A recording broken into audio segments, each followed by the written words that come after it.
Your words work their way through me. Bonjour à tous. Hello everybody. Welcome to my channel. I'm glad that you are here. Today, I want you to join me in visiting a few places that provoke various powerful emotions. I must tell you that some or the majority of them are not fun places.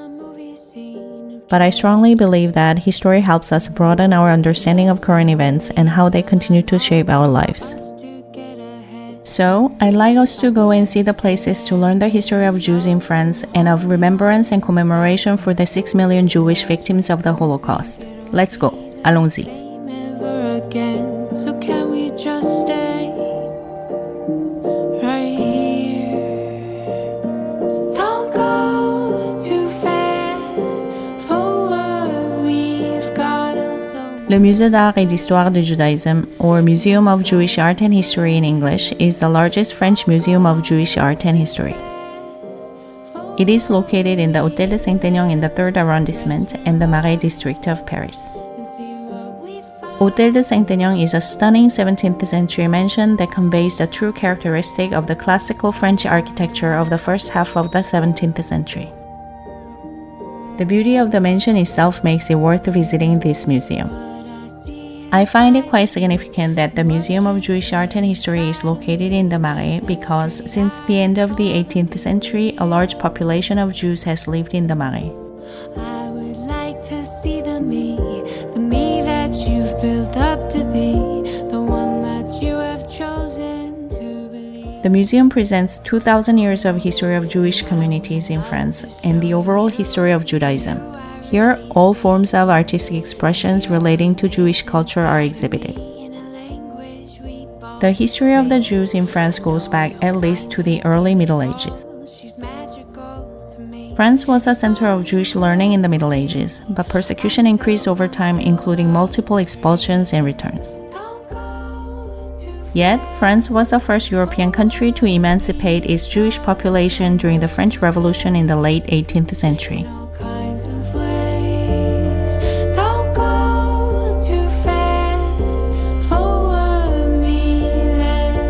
Press rewind and see what we find.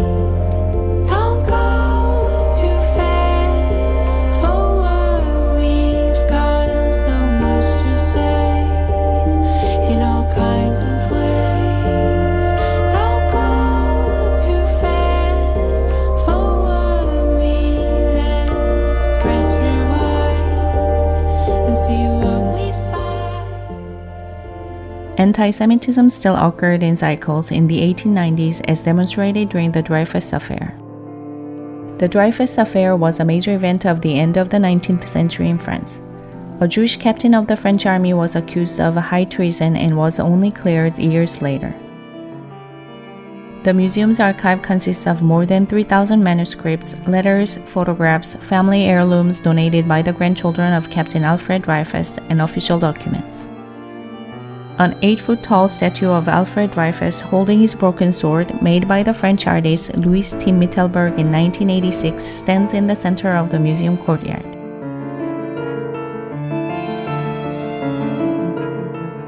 The French novelist and journalist Émile Zola wrote an open letter J'accuse, I accuse in English, that was published on January 13, 1898 in the newspaper L'Aurore in response to the Dreyfus Affair. J'accuse is one of the best-known newspaper articles in the world.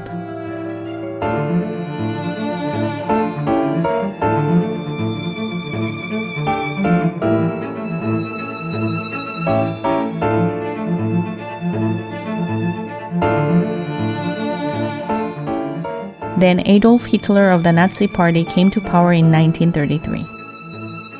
The Nazis were radically anti-Semitic. Indeed, anti-Semitism was one of the principles of their ideology and foundation. According to the Nazis, Jews were a threat that needed to be removed from German society. The Holocaust was a systematic murder of Europe's Jews by the Nazi German regime and their collaborators during the Second World War. Nazi Germany invaded France in May 1940 and occupied the country until the Normandy landings on June 6, 1944. Anti-Semitism reached a high under Nazi occupation and the Vichy regime that was an officially independent but de facto pro-Nazi French government in France. Holocaust Memorial Museum is unique in the sense that it presents a story of the Shoah from a Jewish perspective. To understand this tragic historical event, I think it is really important to learn the experiences of the individual victims through original artifacts, survivor testimonies, and personal possessions.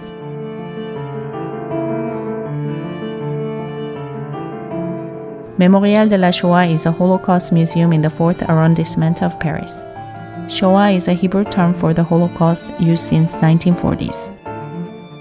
The memorial was opened by President Jacques Chirac on January 27, 2005, the 60th anniversary of the liberation of Auschwitz concentration camp. In the forecourt of the memorial above the memorial crypt, there is a circular memorial listing the names of the death camps and the Warsaw Ghetto.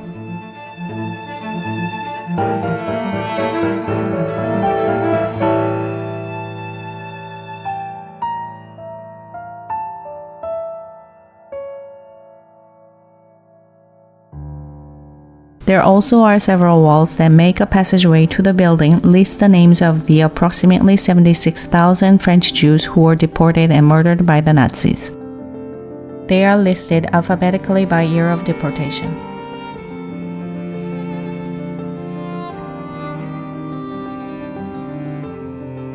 The crypt in the basement predates the Mémorial de la Shoah.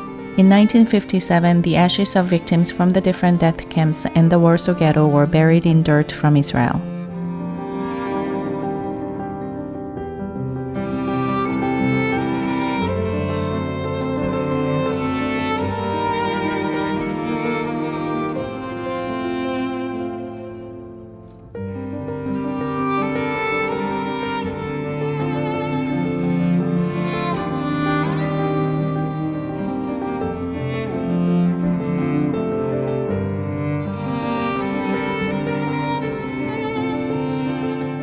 In the permanent exhibit rooms document the history of French Jews during the Holocaust, including photographs, text, and video and audio recordings.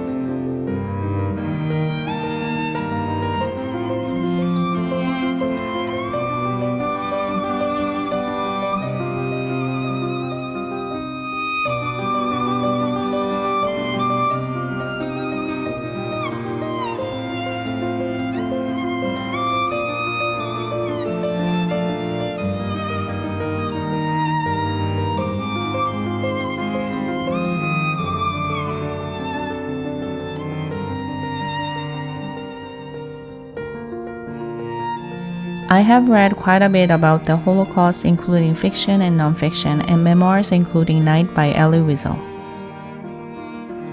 But it is still hard to understand the brutality of the Holocaust until you visit the museum's permanent exhibit. I felt so many different emotions since. In my opinion, everybody should visit this museum.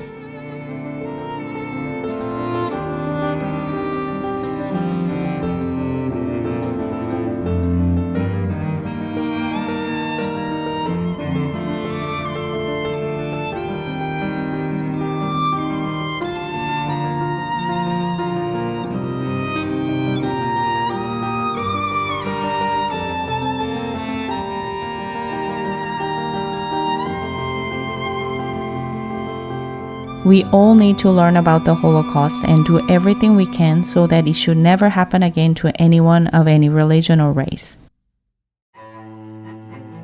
Ile de la Cité is the home of three magnificent world-famous medieval masterpieces: Notre-Dame Cathedral, Sainte-Chapelle, and the Conciergerie. Also, there is the Mémorial des Martyrs de la Déportation, Memorial to the Martyrs of the Deportation in English, and the Ile de la Cité. Surrounding of the memorial boasts the original beauty of the city island or Ile de la Cité. The memorial is located on the site of a former morgue, underground behind Notre-Dame on Ile de la Cité. It is a memorial to the 200,000 people who were deported from Vichy France to the Nazi concentration camps during World War II. It was inaugurated by President Charles de Gaulle in 1962. The memorial or crypt is accessible by 2 staircases. The crypt leads to a hexagonal rotunda that includes 2 chapels containing earth and bones from concentration camps.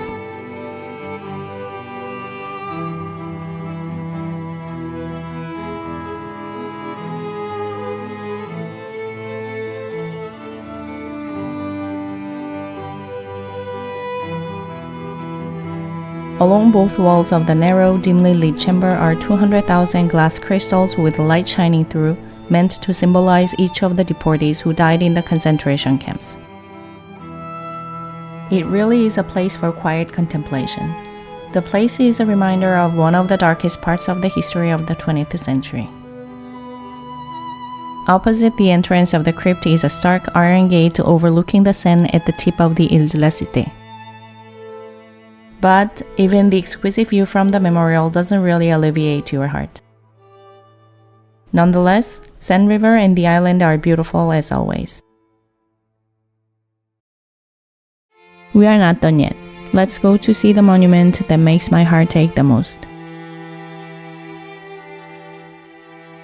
This monument is located on the southwest end of the picturesque Bergheim Bridge that connects the 15th and 16th arrondissements of Paris.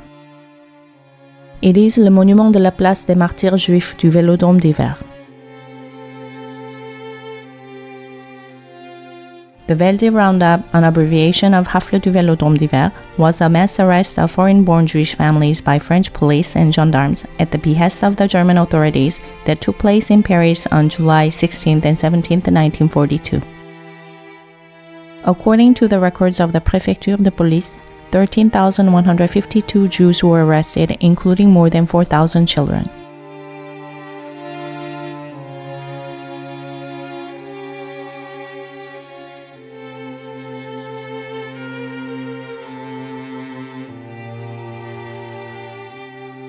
They were held at the Vélodrome d'Hiver, winter stadium known as Veldiv, in extremely crowded conditions, almost without food and water, and with no sanitary facilities. In the week following the arrest, the Jews were taken to the internment camps before being shipped in rail cattle cars to Auschwitz for their mass murder. The roundup accounted for more than a quarter of the 42,000 Jews sent from France to Auschwitz in 1942, of whom only 811 returned to France at the end of the war. The Vélodrome d'Hiver, colloquially Veldiv, was a large indoor bicycle racing cycle track and stadium on Rue Nelaton in the 15th arrondissement of Paris, not far from the Eiffel Tower. The building had grown old, dirty, and dusty and leaked when it rained. A fire destroyed part of the Vélodrome d'Hiver in 1959 and the rest of the structure was demolished. Now, a block of flats and a building belonging to the Ministry of the Interior now stand on the site. The square de la place des martyrs juifs du Vélodrome d'Hiver is located near the old Vélodrome d'Hiver destroyed in 1959. The square is a beautiful park by Seine River where you can see the grandeur of the Eiffel Tower. Le Monument de la place des martyrs juifs du Vélodrome d'Hiver was commissioned by President François Mitterrand in 1993 on the edge of the Quai de Grenelle at the south end of Bergheim Bridge in the 15th arrondissement. The statues represent all deportees, but especially those of the Veldiv. The sculptures include children, a pregnant woman, and a sick man.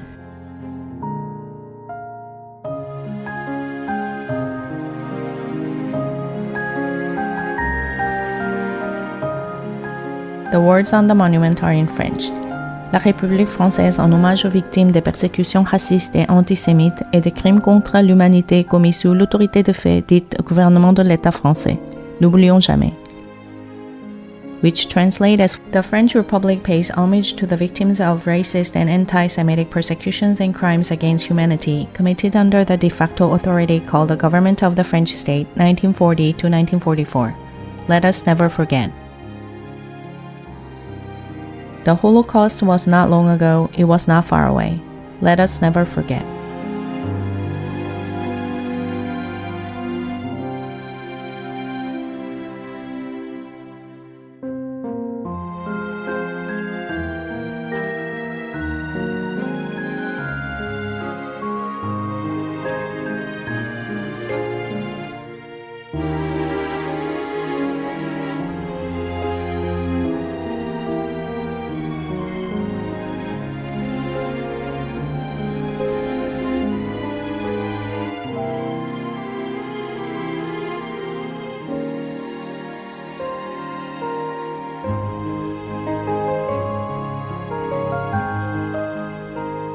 I think it's time for me to say goodbye. I hope to see you again next week. If you have liked it, please do give this video a thumbs up. I very much appreciate it. Please subscribe if you want to see more of my weekly videos. Thanks for watching.